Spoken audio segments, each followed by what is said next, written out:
May 15th, 1940. 3 miles in the morning, Washington time. President Franklin Delano Roosevelt sat in his wheelchair at his private desk in the White House residence, reading a cable that had arrived from London 20 minutes earlier. His hand, the one that still had strength, gripped the paper hard enough to crease it. Behind him, his aide Harry Hopkins stood silent, watching the president's face. The cable was from Winston Churchill, newly appointed Prime Minister of a Britain that had been at war for 8 months. Roosevelt read it twice, then a third time. The words didn't change. Churchill was asking for destroyers, for aircraft, for weapons Britain didn't have. But that wasn't what made Roosevelt's jaw tighten. It was the final paragraph. The one where Churchill, in careful diplomatic language, raised the possibility that Britain might fall, that Hitler might win, that the Royal Navy, the shield that had protected American shores for a century, might end up in Nazi hands. What Roosevelt said in response, and what he chose not to say, would determine whether democracy survived in Europe. Neither man knew it yet, but this conversation would set in motion a chain of decisions that would transform America from neutral observer to arsenal of democracy, and eventually to warrior. But first, Roosevelt had to answer a question that kept him awake until dawn. Could he help Britain survive without dragging America into a war his people didn't want to fight? To understand why Churchill's cable hit Roosevelt like a physical blow, you have to understand what had happened in the 5 days before he wrote it. May 10th, 1940. German tanks crossed into Belgium, the Netherlands, and Luxembourg simultaneously at dawn. The phony war, 8 months of waiting and watching, shattered in a morning. By evening, Churchill had replaced Neville Chamberlain as Prime Minister, inheriting a war that was already spiraling into catastrophe. May 11th through 14th. The German advance moved faster than anyone thought possible. Not the slow, grinding warfare of 1914, but something new.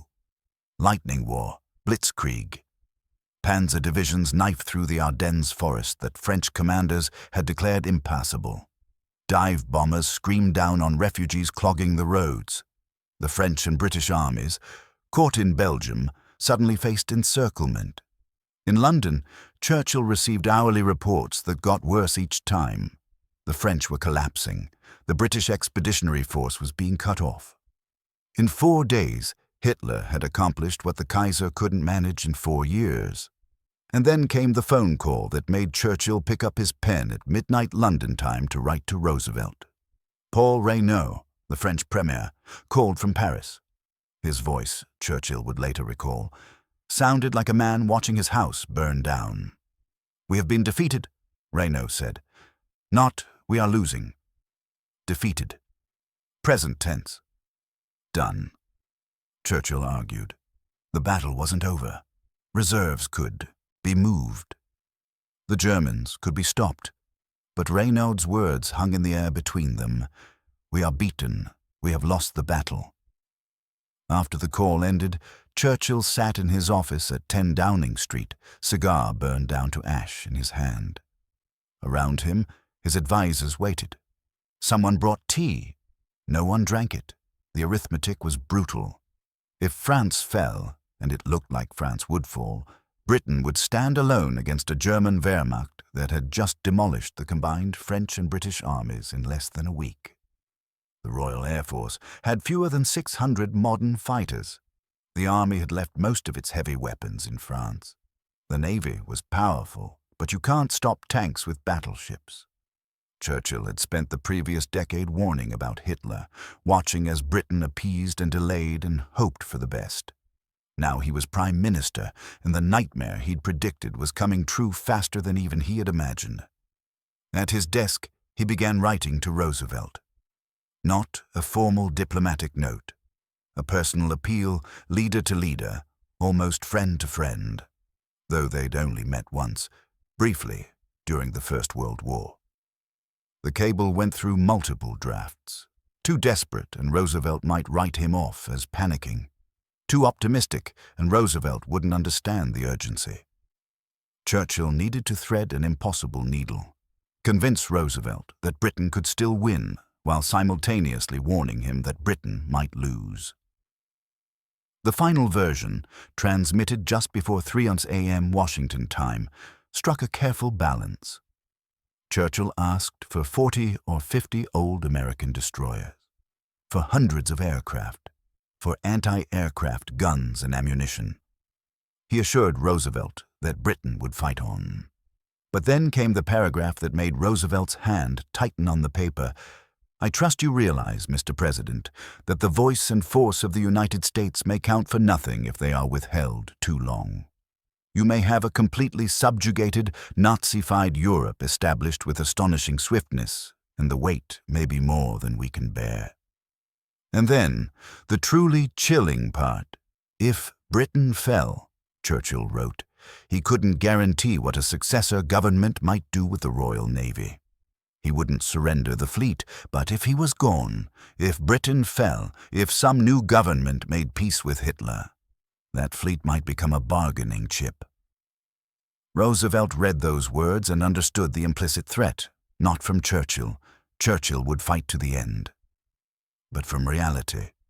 If Britain collapsed, if Churchill fell from power, if a new government sought terms with Hitler, the most powerful navy in the world could end up under Nazi control. And if Hitler controlled the British fleet, combined with the German Navy, the Italian Navy, and potentially the French Navy, nothing would stop him from threatening the Americas. The Atlantic Ocean would no longer be America's shield. It would become a highway for invasion. Roosevelt sat in his wheelchair, the cable on his lap, watching dawn break through the windows of his study. Hopkins waited. No one else was there. This moment was too important, too dangerous to share with anyone beyond his closest advisor. The president's position was impossible, and he knew it. On one side stood Britain, fighting for survival, begging for help America had the capacity to give. Roosevelt believed deeply, personally, that Hitler represented an existential threat to democracy everywhere. If Britain fell, if all of Europe came under Nazi rule, America would face a hostile world alone. But on the other side stood American public opinion, Congress, and the isolationist movement that dominated American politics in 1940. The polls were clear. Americans sympathized with Britain, but 80% opposed entering another European war. The memory of the First World War, 50,000 American dead for what seemed like nothing, remained raw. Mothers whose sons had died in France 20 years earlier now had younger sons approaching military age. They would not let them go easily. And Roosevelt faced re-election in November, running for an unprecedented third term against a country deeply divided over foreign policy. If he moved too fast, pushed too hard, seemed too eager to drag America into war, he could lose. And if he lost, his successor might abandon Britain entirely. The legal constraints were even tighter. The Neutrality Acts, passed by Congress in the mid-1930s, explicitly forbade selling weapons to countries at war. Roosevelt had opposed these laws, but Congress had passed them anyway, reflecting the national mood. Now they handcuffed him precisely when Britain needed help most. Selling destroyers to Britain wouldn't just be politically dangerous, it would be illegal. Roosevelt wheeled himself to the window, looking out at Washington waking up to another spring morning. Across the Atlantic, German tanks were rolling toward the Channel coast. In London, Churchill was trying to rally a nation that had just watched its army get crushed in 5 days. And here, in the White House, Roosevelt had to decide how much he could risk to keep Britain in the fight. He turned to Hopkins. If Churchill falls, Harry, if Britain makes peace with Hitler, where does that leave us? Hopkins didn't answer immediately. When he did, his voice was quiet. Alone. Exactly. Alone against Hitler, controlling all of Europe, against Japan in the Pacific, with isolationists in Congress blocking military spending, with an army smaller than Belgium's. Roosevelt paused. We need time, Harry. Time to build up our defenses, Time to prepare, and the only way we get that time is if Britain keeps fighting. The destroyers, Hopkins began, are legally impossible to send, Roosevelt finished. Congress will never authorize it. The Neutrality Acts prohibit it, and if I try to go around Congress, they'll impeach me. Silence filled the room. Outside, birds sang. Inside, two men wrestled with a problem that had no good answer. Roosevelt finally spoke. "Get me the Attorney General, and Henry Stimson, and Frank Knox." He paused. "Tell them to come quietly. No press. No attention. We need to find a way." The response Roosevelt sent to Churchill that morning was carefully crafted. He expressed sympathy. He promised to explore what might be possible, but he made no concrete commitments. He couldn't, not yet. The cable Roosevelt sent back was warm, but non-committal. "The best of luck to you in the troublous days ahead." Troublous, an oddly gentle word for potential apocalypse. Churchill received it in London and felt his hopes sink. Roosevelt understood the danger, but understanding wasn't the same as acting. Britain needed ships and planes, not sympathy and good wishes. But Roosevelt was already moving, just not in ways Churchill could see yet. What Roosevelt couldn't say in official cables, he began saying through other means. On May 16th, the day after Churchill's desperate message, Roosevelt addressed Congress. Not about destroyers or neutrality laws. Those would wait. Instead, he asked for a massive increase in military production. 50,000 aircraft per year. Not for war, he insisted. For defense. Congress, alarmed by the speed of Germany's conquest, approved. But everyone understood the subtext. Aircraft factories running at maximum capacity could supply Britain, even if the law didn't officially allow it yet. Roosevelt was building the infrastructure for a war he couldn't admit America might fight. Behind the scenes, Roosevelt activated every relationship, every connection, every loophole he could find. He brought Republicans into his cabinet, Henry Stimson as Secretary of War, Frank Knox as Secretary of the Navy. Both supported aiding Britain. Now they were inside the tent, part of the decision-making process, giving political cover to whatever Roosevelt might do. He authorized cash and carry, a provision that let Britain buy weapons if they paid cash and transported them on British ships. It wasn't much, but it was something. The Neutrality Acts allowed selling to belligerents as long as America didn't provide credit or transportation. So Britain, desperately short of foreign currency, scraped together gold reserves and bought whatever they could. He dispatched trusted advisors to London to assess Britain's chances. Not officially, they went as private citizens, but they reported directly back to Roosevelt. Could Britain actually hold? Was Churchill's government stable? Was it worth risking American political capital to support them? The reports came back cautiously optimistic. Britain was reeling but not broken. The Royal Air Force, though outnumbered, was putting up fierce resistance. The Navy still controlled the seas, and Churchill, whatever his flaws, was proving to be exactly the leader Britain needed. Defiant, eloquent, and absolutely unwilling to surrender. Roosevelt read these assessments and made his decision. Not the final decision. That would take months. But the crucial one. Britain could win if America helped, and helping Britain was worth the political risk. But he still needed to solve the destroyer problem. Summer 1940. France fell in June exactly as Churchill had feared. The French government, now relocated to Vichy and led by Marshal Pétain, signed an armistice with Germany. Britain stood alone. But Britain still stood. German invasion barges gathered in French ports. The Luftwaffe launched massive air raids, trying to destroy the RAF before an invasion could begin. And Churchill's speeches, broadcast via radio, printed in newspapers, repeated in pubs and homes across Britain, stiffened British resolve. "We shall fight on the beaches. We shall never surrender. Roosevelt listened to those speeches in the White House. He showed them to cabinet members. He made sure they were broadcast in America. Public opinion began to shift. Americans still didn't want war, but growing numbers believed Britain should be helped. Still, the destroyer question remained unsolved. Churchill kept asking.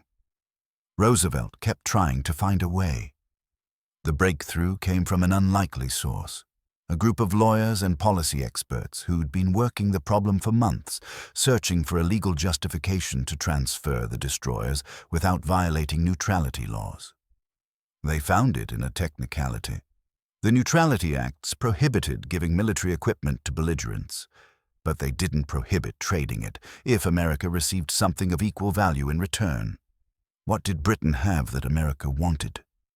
Naval bases, strategic locations in the Western Hemisphere where the U.S. Navy could establish bases to protect American shores. Roosevelt's lawyers drafted an argument. America wasn't giving Britain destroyers.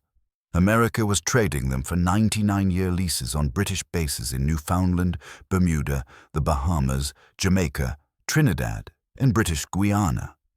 It was a real estate transaction, not military aid. The fact that the destroyers happened to be old, barely functional ships, while the bases were strategically priceless, was beside the point. It was legal fiction. Everyone knew it. Roosevelt knew it. Churchill knew it. Congress knew it. But it was a fiction that provided legal cover. On September 2, 1940, Roosevelt announced the Destroyers for Bases deal. 50 old destroyers transferred to Britain in exchange for 99-year leases on British bases in the Western Hemisphere. Isolationists howled. Some accused Roosevelt of dictatorship, of overstepping his authority, of dragging America toward war. But public opinion had shifted enough that most Americans supported the deal. Britain needed help.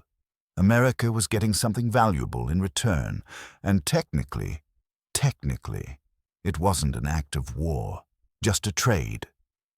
Churchill, receiving the news in London during the darkest days of the Blitz, felt relief wash over him for the first time in months. Not because 50 old destroyers would win the war. They were ancient, half-broken, barely seaworthy vessels, but because of what the deal represented.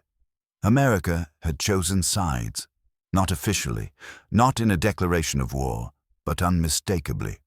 Roosevelt had found a way to help Britain without Congress approval, without violating neutrality laws, technically, and without triggering the political backlash he'd feared. The deal sent a message to Hitler. Britain had a powerful friend who was willing to bend rules to keep them alive. It sent a message to the British people. You're not alone anymore. And it sent a message to the world. America was moving, slowly but definitely, away from neutrality and toward resistance. By December 1940, Roosevelt had won re-election. The destroyers deal hadn't destroyed him politically. If anything, it had helped, showing him as a strong leader willing to make tough calls. But Britain's situation remained desperate. They'd survived the Blitz. They'd won the Battle of Britain, forcing Hitler to postpone invasion plans. But they were running out of money. Cash and carry worked when you had cash. Britain was scraping the bottom of its financial reserves. Churchill wrote to Roosevelt again. This time, the message was even more direct. Britain was broke. They could no longer pay cash for weapons, but without American weapons, they couldn't keep fighting. Roosevelt faced the same impossible position he'd faced in May, just in different form. The Neutrality Acts still forbade lending money to belligerents. Congress still opposed entering the war, but Britain needed help urgently.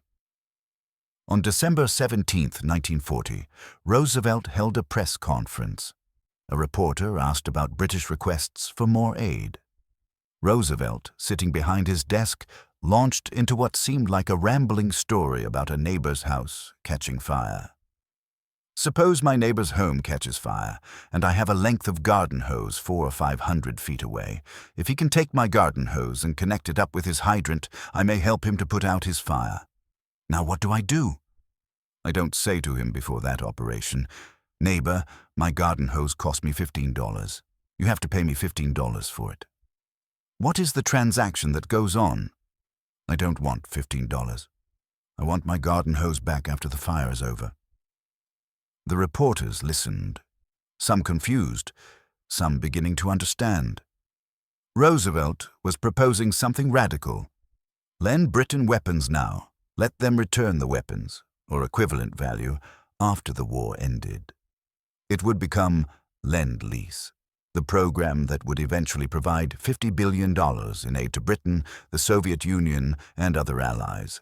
The program that would truly transform America into the arsenal of democracy.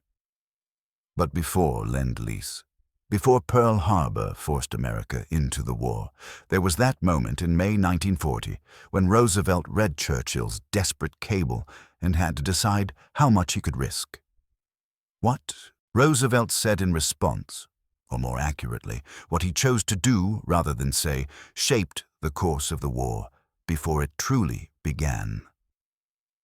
Churchill, asked in 1949 about Roosevelt's response to his warning that Britain might not survive, took a long pull on his cigar before answering. "He couldn't say what I needed to hear," Churchill said. "His country wasn't ready. His Congress wouldn't allow it. His laws forbade it, but he found ways around every obstacle, not because he loved Britain, though I think he did, but because he understood what we were fighting for and what would happen to America if we lost." Churchill paused, looking out at the gardens of Chartwell, his country home, the place where he'd spent years warning about Hitler while others dismissed him as an alarmist. Franklin couldn't save us with words in May 1940, but he saved us with actions, step by step, month by month, finding loopholes in laws, converting skeptics, moving a reluctant nation toward the only moral position available: resistance.